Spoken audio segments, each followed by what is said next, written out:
ഇന്ത്യയുടെ ഡിജിറ്റൽ രാഷ്ട്രീയ ഭൂപടത്തിൽ വലിയ ചലനങ്ങൾ സൃഷ്ടിച്ച പ്രമുഖ യൂട്യൂബർ ധ്രുവ് റാഠി വരിക്കാരുടെ എണ്ണത്തിലും വൻ കുതിപ്പുണ്ടാക്കിയിരിക്കുകയാണ്. ഇപ്പോഴിതാ സാക്ഷാൽ പ്രധാനമന്ത്രി നരേന്ദ്രമോദിയെ തന്നെ റാഠി മറികടന്നിരിക്കുന്നു. ഏറ്റവും പുതിയ കണക്കുകൾ പ്രകാരം റാഠിയുടെ പ്രധാന ചാനലിലെ സബ്സ്ക്രൈബർമാരുടെ എണ്ണം 31.4 മില്യൺ കടന്നു. പ്രധാനമന്ത്രിയുടെ ഔദ്യോഗിക ചാനൽ 30 ദശലക്ഷം എന്ന നാഴികക്കല്ല് പിന്നിട്ടതിന് തൊട്ടു പിന്നാലെയാണ് റാഠി മോദിയെയും പിന്നിലാക്കി കുതിപ്പ് തുടരുന്നത്. ഇന്ത്യയിലെ ഏറ്റവും സ്വാധീനമുള്ള സ്വതന്ത്ര ഡിജിറ്റൽ ശബ്ദങ്ങളിലൊന്നായി ധ്രുവ് റാഠി മാറിയത് അവിശ്വസനീയമായ വേഗത്തിലാണ്.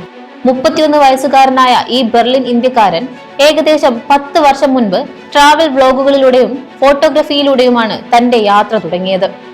എന്നാൽ പിന്നീട് സാമൂഹിക, പാരിസ്ഥിതിക, രാഷ്ട്രീയ വിഷയങ്ങളെക്കുറിച്ചുള്ള എക്സ്പ്ലെയിനർ വീഡിയോയിലേക്ക് മാറിയതോടെയാണ് അദ്ദേഹത്തിന്റെ തലവര മാറിയത്.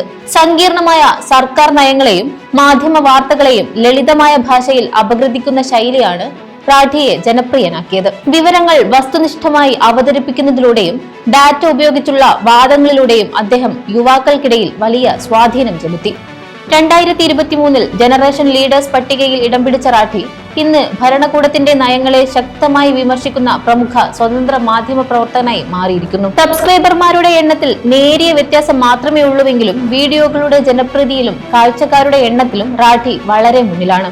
പ്രധാനമന്ത്രിയുടെ ചാനൽ പ്രധാനമായും ഔദ്യോഗിക പ്രസംഗങ്ങളുടെയും സർക്കാർ പരിപാടികളുടെയും ഒരു രേഖ മാത്രമായി പ്രവർത്തിക്കുമ്പോൾ റാഠിയുടേത് ഉയർന്ന തോതിലുള്ള ആശയവിനിമയം നടത്തുന്ന പ്ലാറ്റ്ഫോമാണ്. ലഭ്യമായ വിവരങ്ങൾ പ്രകാരം റാഠി അപ്ലോഡ് ചെയ്യുന്ന ഓരോ വീഡിയോയ്ക്കും സബ്സ്ക്രൈബർമാരിൽ 60% ആളുകളുടെ ശ്രദ്ധ ലഭിക്കുന്നുണ്ട്. വീഡിയോ പുറത്തിറങ്ങി ദിവസങ്ങൾക്കുള്ളിൽ തന്നെ 18 മുതൽ 24 ലക്ഷം വരെ കാഴ്ചക്കാരെ അദ്ദേഹം നേടുന്നു. എന്നാൽ പ്രധാനമന്ത്രിയുടെ ചാനലിലെ വീഡിയോകൾക്ക് പലപ്പോഴും 0.1% താഴെ മാത്രമേ കാഴ്ചക്കാരുടെ ശ്രദ്ധ ലഭിക്കുന്നുള്ളൂ. ഈ ഡിജിറ്റൽ സ്വാധീനം റാഠിക്ക് വലിയ സാമ്പത്തിക നേട്ടവും ആഗോള സാന്നിധ്യവും നൽകുന്നുണ്ട്. ഏകദേശം 12.5 മുതൽ 15.8 കോടി രൂപ വരെയാണ് റാഠിയുടെ മാസാന്ത യൂട്യൂബ് വരുമാനം. അതേസമയം പ്രധാനമന്ത്രിയുടെ ചാനൽ പരസ്യങ്ങളിലൂടെയും ലാഭമുണ്ടാക്കുന്ന ഒന്നല്ല, മറിച്ച് ജനങ്ങളിലേക്കുള്ള ആശയവിനിമയ ഉപാധിയാണ്. പ്രാദേശിക ഭാഷകളിലേക്ക് തന്റെ വീഡിയോകൾ മൊഴിമാറ്റം നടത്തി റാഠി തന്റെ സ്വാധീനം രാജ്യവ്യാപകമായി വർദ്ധിപ്പിക്കുകയാണ്. ഏറ്റവും ഒടുവിൽ കഴിഞ്ഞ ലോക്സഭാ തെരഞ്ഞെടുപ്പ് കാലത്ത് ഏറ്റവും ചർച്ച ചെയ്യപ്പെട്ട വിഷയങ്ങളിലൊന്നായിരുന്നു അദ്ദേഹത്തിന്റെ വീഡിയോകൾ. മോദി സർക്കാരിന്റെ കണക്കുകൾ നിരത്തി നിശിതമായി വിമർശിക്കുന്ന വീഡിയോകൾ പ്രതിപക്ഷവും ആയുധമാക്കിയിരുന്നു. രാജ്യത്തിന്റെ പല ഭാഗങ്ങളിലും തെരഞ്ഞെടുപ്പ് പ്രചാരണത്തിന്റെ ഭാഗമായി റാഠിയുടെ വീഡിയോകൾ പ്രദർശിപ്പിക്കുക പോലുമുണ്ടായി. തെരഞ്ഞെടുപ്പിൽ ഇന്ത്യ മുന്നണിയുടെ വൻ കുതിപ്പിൽ നിർണായക ശക്തിയായി റാഠിയും പ്രവർത്തിച്ചെന്ന വിലയിരുത്തലുകളും അന്ന് വന്നിരുന്നു.